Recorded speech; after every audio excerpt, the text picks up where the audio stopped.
Welcome back to Garden Talk, brought to you by the Penn State Erie County Extension Master Gardeners. And again, today I'm your co-host, Mike Bailey, along with Ellen DePlacido. Well, good morning, Ellen. Good morning, Mike. Hey, we've been talking about this tree and shrub issue, haven't we? We have. About some of the planting components that are very, very important to do this and do it correctly because, this is a long-term investment.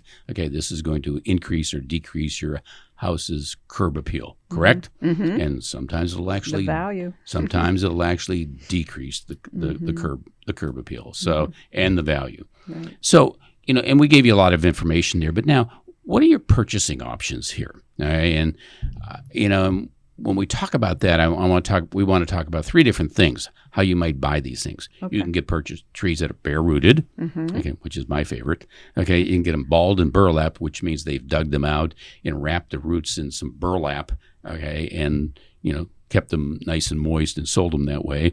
Or you can purchase them in containers, which is probably the most popular way of selling trees.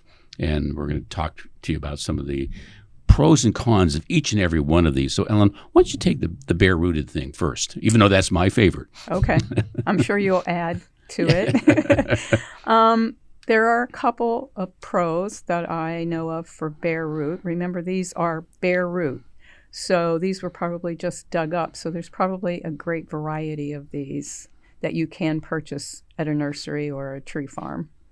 Well, I like the fact I like to purchase them through catalogs, but the one thing about purchasing through a catalog, purchasing trees through a catalog, I go to northern growers. Okay. Because we're in the northern part of the country. So you're looking for something that's good and hardy. Okay. And another pro is that they're probably less expensive because it took less to care for them and. Right. They dig them up in their dormant stage. Okay. Wash off all the dirt and they're shipping just the tree. Okay. And no extra soil or anything like that. Right. So it's very light. Just a tree. What about some of the cons though? Some of the cons are usually smaller in size. Absolutely. Certainly not going to dig up a huge tree. And if you do order from the catalog, you're getting them kind of sight unseen, and you're hoping that they're, hopefully who you're ordering them from, so what you will get will be good and healthy.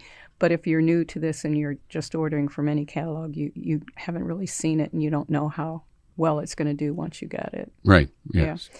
And also, you can't let these sit once you get them. You have to be ready to plant them. Yeah, You really do need to be ready. I mean, you don't want them to dry out. No, you can keep them a little bit. I kind of, put them in a bucket of water or something. Well, with a little bit of water, a lot of newspaper, soaked in newspaper. Keep those small roots, okay, nice and moist. Now, typically, the bare root approach are really just available in the early spring.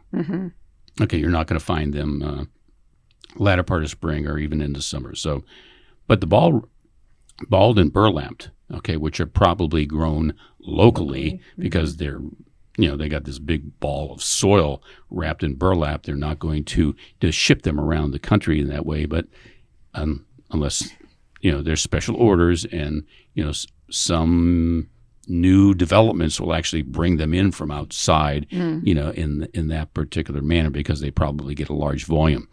But some of the pros, good size typically, they're not root bound, right?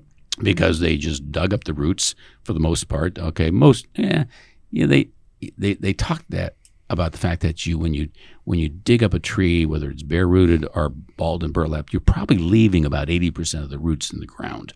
But typically that's not a problem. Okay. And the other pro thing about this is that you're kind of past the time when a lot of these things can be damaged by some of the pests that bother small trees. Some of the cons, expensive. They can be pricey. They're large and heavy. Hard to manage when you're planting. Okay, if you're doing it on your own. I mean, if you're paying somebody to do it, that's not an issue. And they need some little bit of intensive care that first year, especially in regards to watering. But I think all these trees and shrubs need a little bit of intensive care, no matter what type you're putting into the ground. But what about these container things? Well, container trees, there are pros because they are easy to transport and lift. In other words, if you just want to go out and buy a tree, you could probably buy one, stick it in the back of your car, and get it home without any problem. And they're available most anywhere that you go to purchase a tree. You can usually find a container tree. Some of the cons, there seem to be more cons to container grown trees than right. others. There is. Most of the time they are root bound because they have been in that container maybe for quite a while. And so you have to be able to take care of that issue. And it would require a lot of care once you plant it. Even before you plant it, you have to make sure that you water it intensively because it's probably dried out. There's a higher mortality rate with the container grown trees than there are with the bare root or the burlap and balled trees. And once again, Mike likes to say, did I mention root bound? Yes, you're right. So, the three types of trees that are available, the bare root, the balled and burlapped, and the container. And we've given you some of the pros and cons. Next time around, we're going to get into some of the general planting procedures, and then we're going to talk about each one of these, on its How you own. plant each So one, yeah. our time is up for now, Ellen. So how about if we sign off, and we'll catch up with you next time. Thank you now. Bye-bye.